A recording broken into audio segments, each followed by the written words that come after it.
The Keltharian scout fleet appeared at the edge of human territory without any warning. Commander Zekthor stood on the bridge of his flagship and looked at the star maps with satisfaction. The High Council had given him clear orders: test the humans, probe their defenses, see how quickly they could respond to an intrusion. These humans had only been part of the galactic community for 70 years, yet they claimed a surprisingly large amount of space. It was time to see if they could actually protect what they claimed to own. Captain Henry Brooks sat in his command chair aboard the Earth Defense Force cruiser Valiant. He was 52 years old and had spent the last 6 months patrolling this quiet sector of space.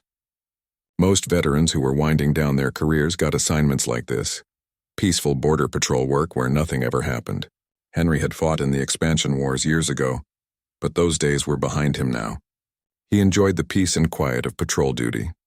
Then his sensor officer spoke up and everything changed. Lieutenant Maya Phillips was staring at her displays with wide eyes. She turned to face Henry and her voice was tense. "Captain, we have multiple contacts entering Grid 77 Alpha. No transponder codes, no communication attempts. Sir, they just crossed the boundary line." Henry leaned forward in his chair. The peaceful afternoon had just ended. "How many ships are we talking about?" 12 vessels, frigate class. "The configuration matches Keltharian design," Maya replied. Henry felt his jaw tighten. The Keltharans were one of the older races in the Galactic Council. They remembered when humans were stuck on one small blue planet. They had voted against human territorial claims more than once. Having them show up unannounced in human space was not good news. Hail them on all frequencies. Remind them they have entered restricted space without authorization, Henry ordered. Maya worked her console for a moment, then shook her head. "No response, sir. They are continuing deeper into our space. Their current heading suggests they are going toward the Titan mining colonies." Henry stood up from his chair. "Sound battle stations. Set an intercept course. Send a priority alert to Fleet Command. And someone pull up the diplomatic protocols for unauthorized incursions." Lieutenant Danny Carter spoke from the tactical station. "Sir, the protocols are clear. We are authorized to use any means necessary to protect sovereign territory." "I know what the protocols say, Lieutenant. But let me try not to start a war today if I can avoid it," Henry said quietly. The Valiant turned and accelerated toward the Keltharian fleet. The ship's fusion drives pushed it to maximum velocity. Within minutes, they had positioned themselves directly in the path of the intruding vessels. Henry opened a channel on the standard diplomatic frequency. "This is Captain Henry Brooks of the Earth Defense Force cruiser Valiant. You have violated human territorial sovereignty. Reverse course immediately, or we will be forced to respond with lethal force. This is your only warning." For a long moment, there was only silence. Then a harsh, clicking voice came through the speakers. "This is Commander Zekthor. We do not recognize human claims to this sector. Our passage is sanctioned by the Galactic Council. Stand aside or be destroyed, primitive." Henry looked at Danny. "How long until our patrol group reinforcements arrive?" "Captain Lawrence on the Defender and Captain Sue Morrison on the Guardian are 15 minutes out." "We do not have 15 minutes, Henry said. He turned back to the view screen where the Keltharian ships were still approaching. "Charge all weapons. Target their lead ships but hold fire until I give the order. Maybe we can still make them see reason." But the Keltharans had no intention of backing down. Their lead frigates opened fire without any additional warning. Plasma bolts streaked through space toward the Valiant. "Evasive maneuvers," Henry snapped. "Return fire. Show them we are not as primitive as they think." The Valiant banked hard to one side. Its point defense system swatted down most of the incoming plasma bolts while its railguns fired back. The weapons sent solid projectiles at incredible velocity toward the Keltharian ships. The first enemy frigate's shields flared bright and then collapsed under the sustained barrage. The second volley of railgun fire tore through the ship's hull. The frigate broke apart in a series of explosions. The remaining Keltharian ships seemed to hesitate. They had clearly not expected such an immediate and devastating response from a single human vessel. "Sir, they are breaking formation. Some are attempting to withdraw," Maya reported. "Negative," Henry said. His voice was cold now. "They came into our house uninvited. Now they do not get to leave. Danny, coordinate with the Defender and Guardian when they arrive. I want a net around this entire group. No one escapes." What Commander Zekthor had planned as a simple reconnaissance mission had turned into a complete disaster. The Keltharans had badly underestimated human defensive capabilities. More importantly, they had underestimated human resolve. These humans were not going to let them simply probe their defenses and leave. Over the next hour, the battle continued. When Captain Lawrence and Captain Sue Morrison arrived with their ships, the three human vessels coordinated their attacks. The Keltharians tried to fight back, but they were not prepared for the level of technology and tactical skill the humans displayed. One by one, the Keltharian ships were either destroyed or disabled. Their crews were taken prisoner. When the engagement finally ended, not a single Keltharian vessel had managed to escape to carry word back to their fleet. Henry stood on the bridge of the Valiant and looked at the debris field on his view screen. He felt no satisfaction from the victory, only a grim certainty about what would come next. Maya, make sure Fleet Command gets all our sensor logs, and someone contact the Judge Advocate General's office. We are going to need lawyers. Maya looked confused. Sir? Because we just sent the Galactic Council a message? Henry said quietly, and I do not think they are going to like it very much. The bridge crew was silent as they processed what had just happened. They had defended human space exactly as they were supposed to do. They had followed all the proper protocols, but they had also just destroyed an entire fleet from one of the older, more established species in the galaxy. The political fallout from this was going to be enormous. Henry sat back down in his command chair and began writing his report. He had to document everything that had happened in precise detail. Every warning he had given, every attempt at communication, every tactical decision, because he knew that people far above his pay grade were going to be asking very hard questions about this incident. But despite the trouble he knew was coming, Henry did not regret his actions. The Keltharans had entered human space without permission.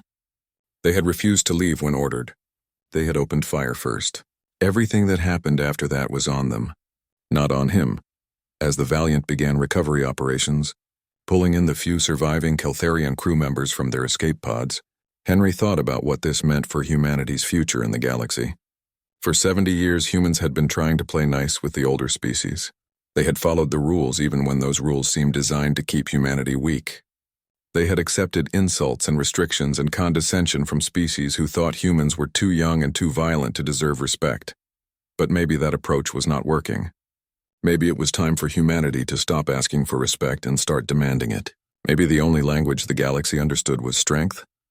Henry did not know if he was right, but he knew that the message had been sent.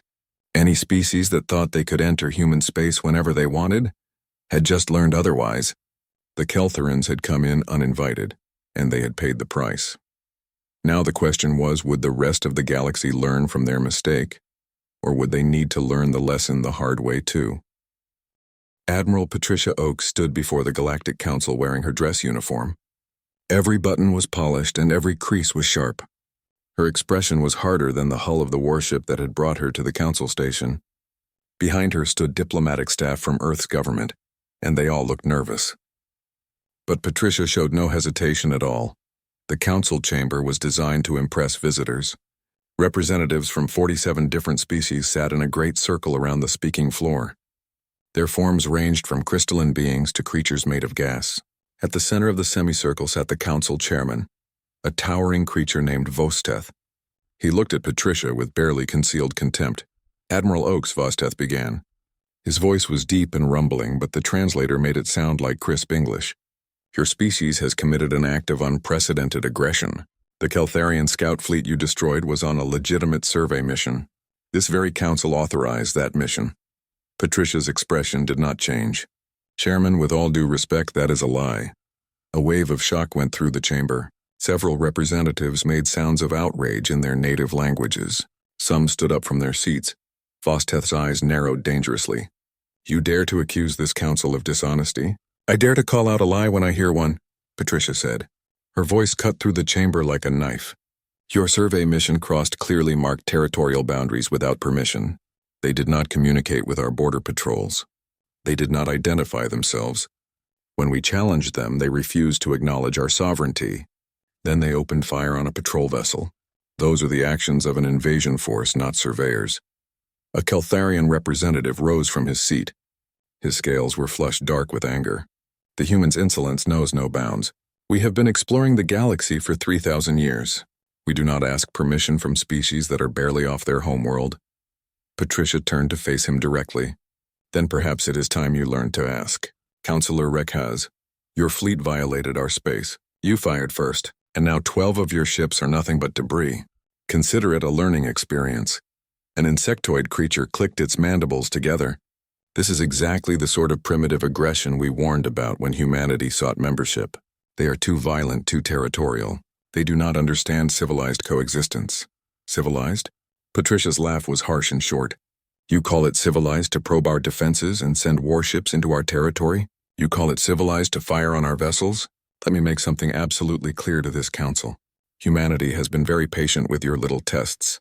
We have followed your rules even when those rules seemed designed to keep us weak. We have accepted your insults and your restrictions, but that patience is not unlimited. Are you threatening this council? Vosteth demanded. I am clarifying our position, Patricia replied calmly. Every species in this chamber has clearly defined borders that others respect. You expect us to respect yours. We expect the same courtesy. It is really very simple. A representative from the Thulan species spoke up. Their voice was melodious and gentle. The Admiral makes a valid point. The territorial boundaries were legally established. If the Keltherans crossed without authorization and fired first, then the human response was legitimate self-defense. Self-defense does not justify the complete destruction of a fleet, Vosteth argued.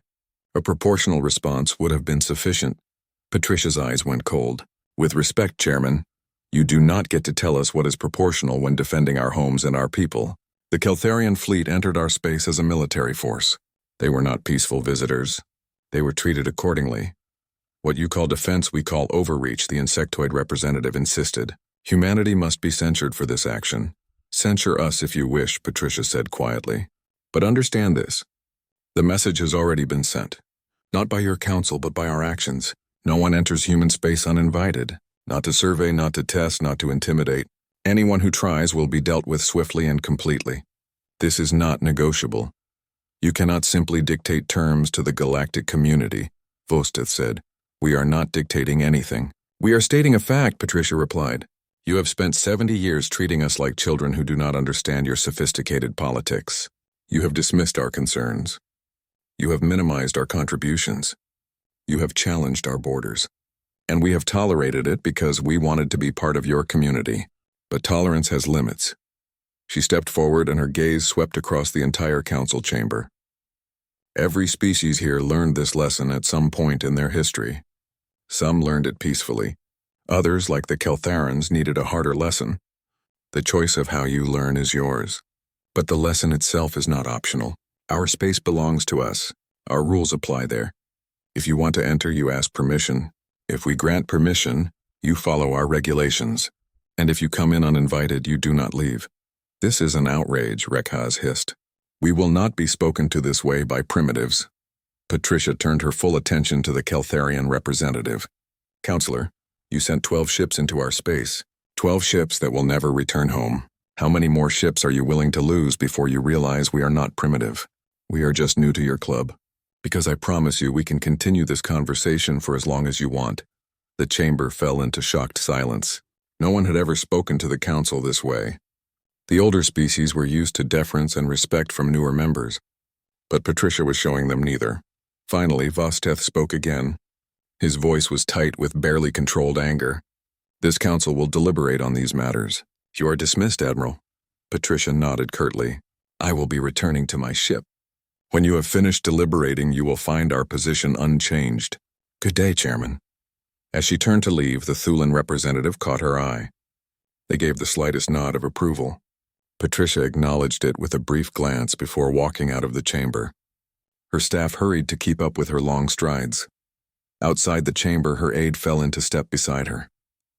Commander Kyle Patterson looked worried. Admiral, that was incredibly risky. You essentially told the council to go to hell. Patricia allowed herself a small smile. Kyle, they needed to understand something important. We are not asking for permission to defend our space. We are informing them of how things are going to be. There is a difference. What if they vote for sanctions? What if they take military action? Then they will learn the same lesson the Keltharans did. Patricia said simply, we are done playing by rules designed to keep us weak. Humanity earned its place out here. Now we are going to keep it. As they walked through the station's corridors toward their docking bay, Patricia knew the real test was just beginning. The Council would push back hard. They would threaten and posture and try to force humanity to back down. But she also knew something they did not seem to understand yet. Humanity had not survived countless wars and near extinctions by backing down when things got difficult. Humans had clawed their way up from a single planet to a spacefaring civilization through determination and refusal to quit. The Council thought they could intimidate humans into submission, but they were about to learn otherwise. The message had been sent to the Keltherans with weapons and fire. Now a different message was being sent to the entire Council with words. But both messages said the same thing. Human space belonged to humans. Anyone who forgot that fact would be reminded in ways they would not enjoy. The age of humanity asking politely for respect was over. Now they would simply take the respect they had earned through strength. Patricia boarded her ship and gave orders to return to human space. Behind her, the Council chamber erupted into arguments and debates that would last for days. But none of it mattered. The line had been drawn. The boundary had been established. Now the galaxy would have to decide whether to accept it or test it. And if they chose to test it, humanity was ready to provide another lesson. As many lessons as it took until everyone understood the new reality. No one entered human space uninvited. Not anymore. Not ever again. 3 weeks after Admiral Oakes spoke to the Galactic Council, they issued their official response. The Council announced economic sanctions against human colonies. They placed restrictions on human vessels traveling through neutral space. They formally condemned Earth's aggressive territorial enforcement. The Council expected humanity to back down under this pressure. The response from humanity was swift and practical. Captain Lisa Grant commanded the Earth Defense Force destroyer Relentless. Her ship was currently stationed at the junction of 3 major trade routes that connected the inner Council worlds. These routes were vital for galactic commerce. She read the orders from Fleet Command with a grim smile spreading across her face. She opened a channel on the general commercial band. Attention all vessels. This is Captain Lisa Grant of the EDF Relentless. Under emergency defense protocols, all vessels passing through this junction must submit to inspection. You must also pay transit fees to use human-maintained navigation beacons and safety services. Any vessel refusing inspection will be denied passage. Any vessel attempting to bypass this checkpoint will be disabled and impounded. You have been advised. Within an hour, her communications officer was handling dozens of angry complaints. Lieutenant Carl Jensen looked overwhelmed by the volume of incoming messages. Captain, the Vryn Transport Guild is demanding we stand down. They say the Council has guaranteed free passage through neutral space. Lisa shrugged casually. Carl, remind them that this junction is only neutral because we agreed to keep it neutral. Since the Council has sanctioned us, we no longer feel bound by that agreement. They want to use the navigation network we built and maintain. They pay for the privilege. They are not going to like that, ma'am. I do not need them to like it. I need them to comply. What else are we dealing with? The Keltharian cargo hauler Vast Prophet is refusing to submit to inspection. They are demanding safe passage under Council charter. Lisa's smile faded immediately. How unfortunate for them. Target their engines. Fire a warning shot across their bow. If they do not stop in the next 60 seconds, disable their propulsion system. Lieutenant Jake Morrison at the tactical station executed the order with precision. A single railgun round streaked past the Keltharian ship's nose. It was close enough to trigger every proximity alarm on their bridge. The cargo hauler stopped moving immediately. Boarding team, you're up, Lisa announced over the internal comm. I want a full inspection of that ship. If they are carrying anything that violates our contraband list, impound the cargo and levy the maximum fine. Similar scenes were playing out across human space and in every neutral zone that humanity controlled. Overnight, the cost of doing business in human-controlled regions had increased dramatically. The Council species were learning a harsh economic lesson. Sanctions worked both ways. Back on Earth, President Ellen Hughes met with her Security Council in the Situation Room beneath Geneva. Holographic displays showed the current state of tensions across human space. Every display was filled with reports of inspections, impounded ships, and protests from Council species. Madam President, General Frank Cooper began. He was the chairman of the Joint Chiefs of Staff. The Council is extremely upset. 500 civilian vessels have been inspected in the past 72 hours. We have impounded 42 ships carrying military contraband or prohibited technology. The economic disruption is significant. Ellen nodded with satisfaction. Good, let me be clear, General. The Council thinks they can pressure us with sanctions. We will show them what real economic pressure looks like. How are our colonies holding up under their sanctions? Secretary of Colonial Affairs Linda Scott pulled up her data on the holographic display. Better than expected, ma'am. The sanctions are painful, but we have been preparing for economic independence for years. Our food production is completely self-sufficient. Our manufacturing base is solid. The colony worlds are rallying around the home system. If anything, the sanctions are making us stronger and more unified. What about the fence-sitters? Ellen asked. The species that have not fully committed to the Council's position. Ambassador Richard Hayes leaned forward in his seat. That is where it gets interesting, Madam President. The Thulans have privately indicated they think the Council overreached. The Bendari are officially neutral, but they have been quietly routing trade through our space instead of using Council-preferred channels. At least 6 minor species have approached us about bilateral trade agreements outside the Council framework. Ellen allowed herself a slight smile. So the Council's sanctions are backfiring on them?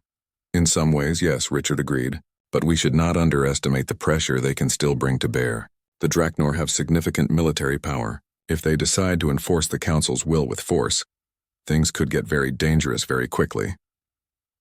Let them try, General Cooper said bluntly.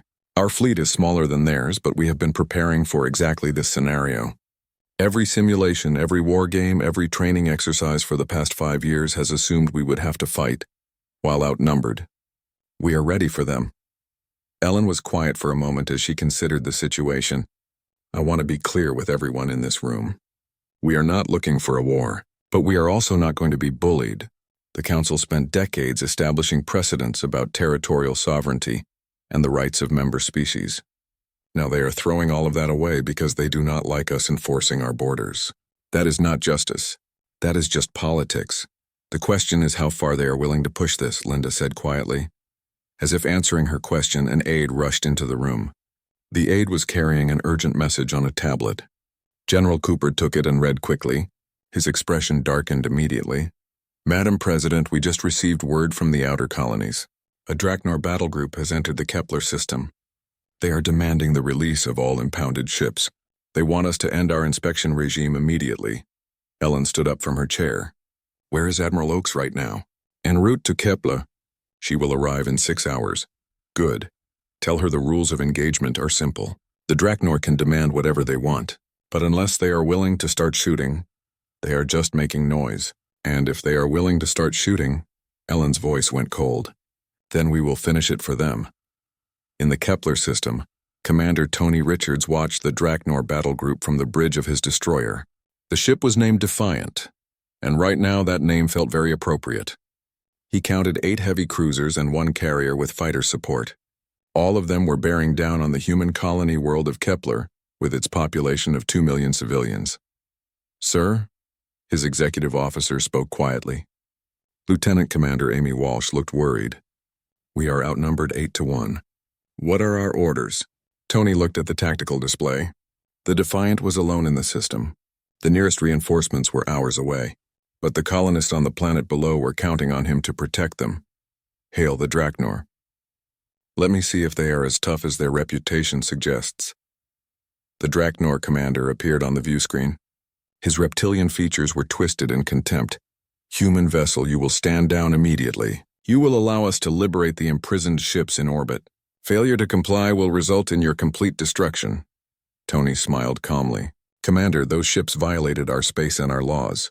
They remain impounded until their fines are paid and their contraband is surrendered. If you wish to pay their fines on their behalf, we can certainly arrange that. We do not negotiate with primitives. Then we do not have anything else to discuss, Tony said. This system is under human protection.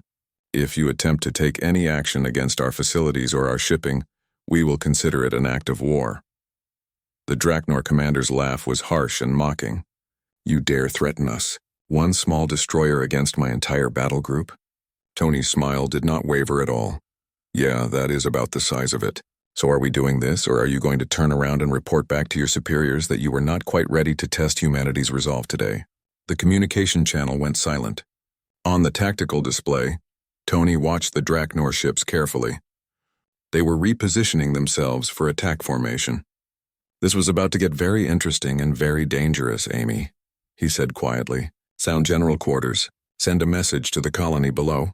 Tell them to get to emergency shelters immediately. If this goes bad, it is going to go bad very fast. Sir, Admiral Oakes is still 5 hours away." "Then I guess we need to keep these lizards busy for 5 hours," Tony replied. "Launch all combat drones. Charge all weapons. And someone start praying that somebody in the Draknor chain of command has enough sense to realize this is a terrible mistake." But as the first Draknor cruiser began moving toward the impounded ships, Tony knew that prayer was not going to be answered. The Draknor had come here to make a point. They wanted to show humanity that they could not stand against the great powers of the galaxy. Now Tony was going to show them something different. He was going to show them that humanity did not need permission to defend their own, and they definitely did not need backup to make the attempt. The galaxy was about to learn another hard lesson about humanity. The first Draknor cruiser crossed the defensive perimeter that Tony had established around the impounded vessels. He had given them every chance to back down. He had issued every warning required by the rules of engagement. Now the time for warnings was over. "Amy, execute Alpha 7, Tony ordered calmly. The Defiant had been designed for exactly this type of scenario, a lone defender facing overwhelming odds. The ship could not match the raw firepower of a Draknor battle group. But it did not need to match their firepower. It just needed to make the cost of aggression too high for them to stomach. The destroyer's missile bays opened and launched a swarm of autonomous combat drones. The drones scattered across the system in all directions. At the same time, the ship's main railguns fired. Their rounds crossed the distance to the Draknor cruiser in just seconds. The lead Draknor cruiser's shields flared brightly but held against the initial barrage. The Draknor commander's face reappeared on Tony's view screen. His reptilian features were twisted in rage. "You have signed your death warrant, human." "Maybe I have," Tony acknowledged calmly. "But I am taking receipts. Amy, activate the mines." The drones that Tony had deployed were not just surveillance units.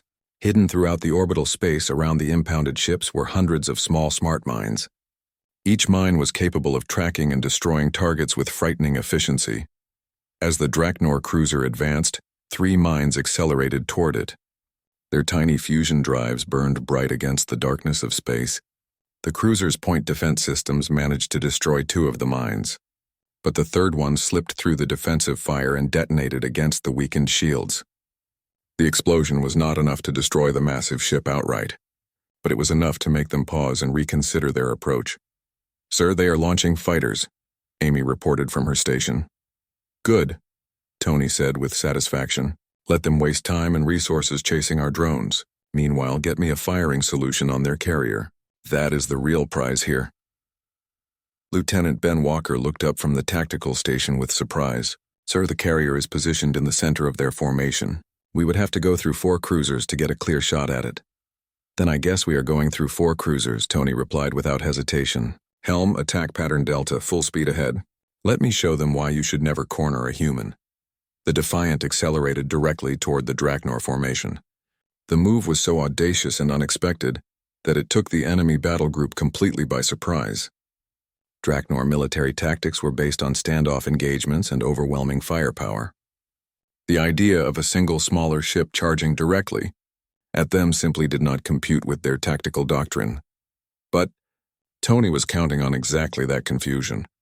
Thunder, destroyer wove through the incoming enemy fire like a dancer. Its advanced electronic countermeasure systems confused the targeting sensors of the Draknor weapons. Its point defense lasers swatted down incoming missiles with precision. The ship shuddered violently as a plasma bolt clipped its starboard side, but the armor plating held against the damage. "Damage report," Tony snapped.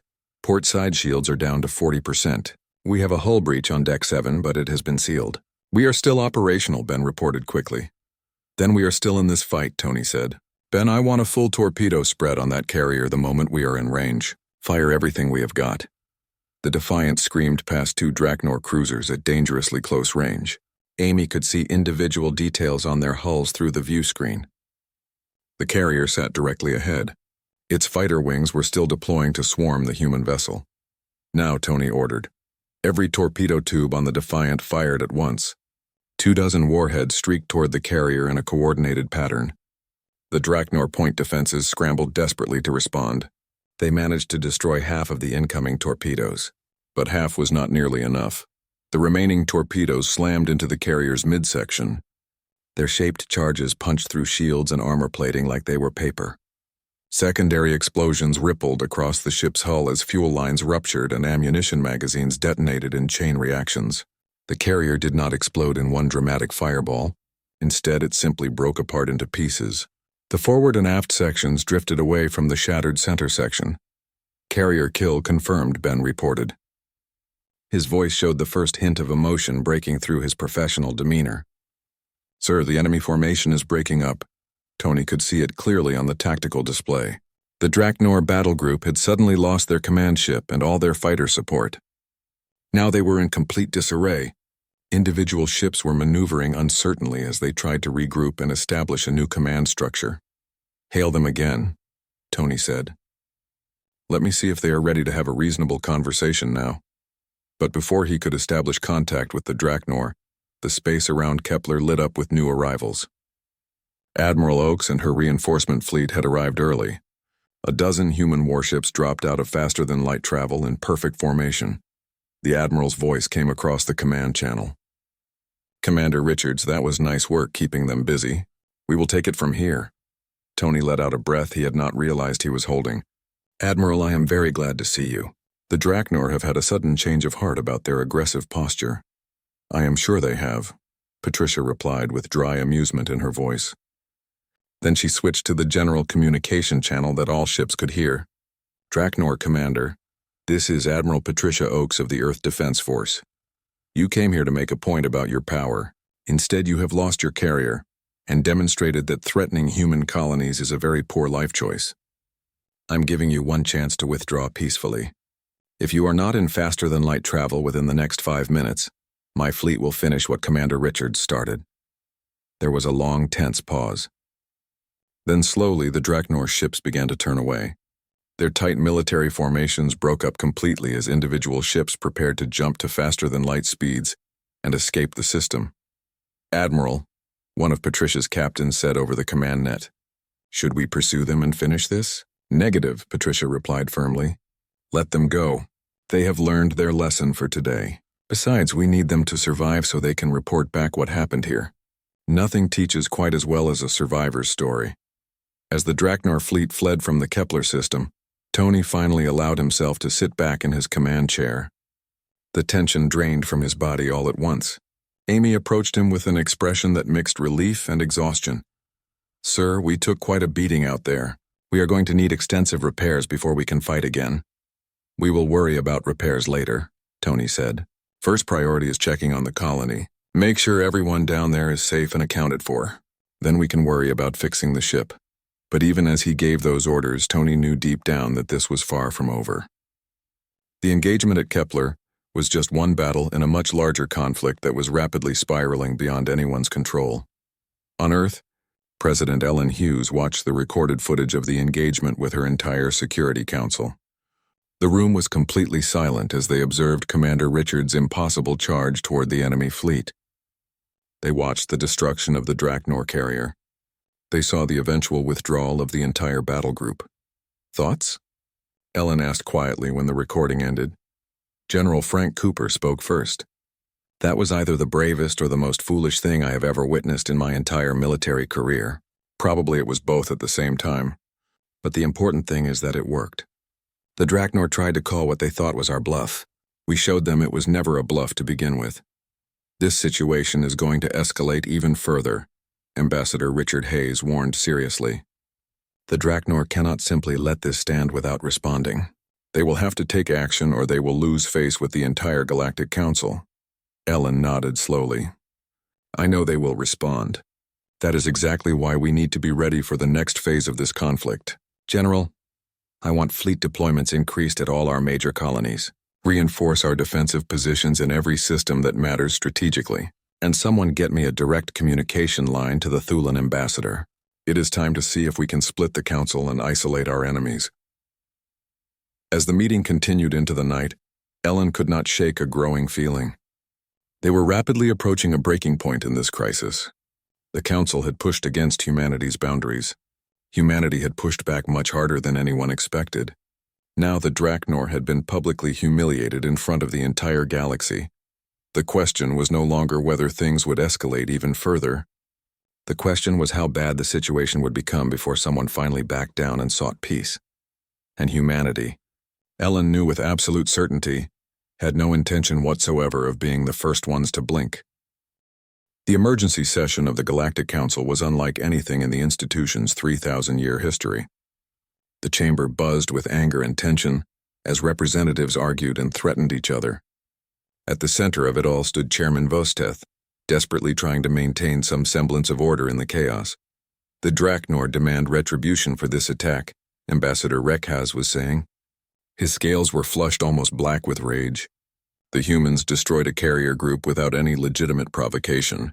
This aggression cannot be allowed to stand without provocation?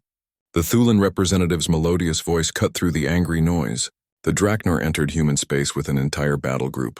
They demanded the release of lawfully impounded vessels. They initiated hostilities against a human colony. The human response was legally justified self-defense under every treaty we have. The humans are completely out of control. The Vryn representative clicked angrily. They have disrupted interstellar trade. They have imposed illegal inspection fees. Now they have destroyed council vessels. They must be brought under control immediately. Admiral Patricia Oak stood calmly at the speaker's podium. She watched the chaos unfolding before her with an unchanged expression. She had been summoned to answer for the Kepler incident. But she was in no particular hurry to defend her actions. Let them argue and rage all they wanted. It only proved her point more effectively. Finally, Chairman Vosteth managed to restore some order to the proceedings. Admiral Oakes, you have been formally accused of using excessive force and conducting illegal military actions. How do you answer these very serious charges? Patricia stepped forward confidently. Chairman, I do not answer them. I reject them entirely and completely. The chamber erupted into chaos again. Angry voices shouted in dozens of different languages. Vosteth's voice boomed over the noise, demanding silence. You cannot simply reject the legitimate authority of this council, Vosteth declared. Cannot I? Patricia's voice was quiet, but it carried clearly through the entire chamber. Let me ask you something very simple, Chairman. When the Draknor fleet entered Kepler space, what exactly did they declare their intentions to be? They sought to secure the release of vessels that were being held illegally, Vosteth began. They declared they would liberate vessels by military force. Patricia interrupted him. That declaration is an act of war under every definition, Chairman. They came to a peaceful human colony with an entire battle group. They made demands backed by the explicit threat of violence. Commander Richards had every legal right under interstellar law to defend that colony. When they engaged his ship, he responded with appropriate and measured force. He destroyed an entire carrier. Rekhaz snarled at her. Patricia turned to face the Keltharian directly. Yes, he did exactly that. He destroyed it with one single destroyer against your entire battle group. Perhaps that fact should tell you something important about the quality of our defensive capabilities. Or perhaps it should tell you something about the determination of human commanders when they are defending their own people from aggression. This arrogance is precisely why humanity should never have been granted council membership in the first place, the Vryn representative said coldly. Then revoke our membership, Patricia said flatly and without hesitation. The chamber went completely silent. Every single representative stared at her in absolute shock. No one had expected those words. I am sorry, what did you say, Admiral? Vosteth asked very carefully. Patricia walked slowly to the center of the chamber. Her gaze swept across every assembled representative. You all heard me clearly, Chairman. If this council truly believes that humanity is too aggressive or too territorial, or too unwilling to submit to your authority, then revoke our membership. Make it official. Expel us from your council. You cannot possibly be serious about this, a Bendari representative whispered in disbelief. I am completely serious, Patricia replied calmly, because here is what none of you seem to understand yet. Humanity did not join this council because we desperately needed you. We joined because we genuinely believed in the ideals you claim to represent. Mutual cooperation, respect for territorial sovereignty, peaceful coexistence between species. But in 70 years of membership, All we have actually seen is politics and prejudice. We have watched you make desperate attempts to keep the newcomers firmly in their place. She turned slowly to make eye contact with as many representatives as possible. You placed economic sanctions on us for defending our own borders. You sent military warships to intimidate our peaceful colonies. You have consistently voted against our legitimate interests. You have restricted our trade and our movements. You have treated us like unruly children who need to be controlled and disciplined. And through absolutely all of it, we have followed your rules. We have observed your protocols. We have tried very hard to be good and cooperative members of your galactic community. Then you should continue to follow those established rules, Vosteth began, but we are completely done with that approach now. Patricia continued as if he had not spoken at all. We are done pretending that this council actually represents anything, except the interests of its most powerful and established members. We are done asking for permission to defend our own people from aggression, and we are done tolerating incursions into our space, just because some ancient species thinks they have a divine right to go absolutely wherever they please. The Thulan representative rose from their seat. Admiral Oakes, surely there must be some reasonable path forward that does not involve this kind of permanent rupture between humanity and the Council. Patricia looked at the Thulan with genuine respect showing in her eyes. Ambassador Tyla, your people have been consistently good friends to humanity. We will never forget that friendship. But friendship does not mean blind submission to unreasonable demands. The path forward is actually very simple. The Council can choose to respect human sovereignty in exactly the same way we respect yours, or the Council can continue down this current path of confrontation. But if you choose confrontation, you need to understand that humanity will not be the ones backing down from it. You cannot threaten this entire Council, Vosteth said angrily. I am not making any threats to anyone, Chairman. I am simply stating objective facts about the current situation. Humanity controls key trade routes throughout this region. We maintain the navigation infrastructure in more than a dozen neutral zones. We have conclusively proven we can defend our territory against any force you choose to send against us.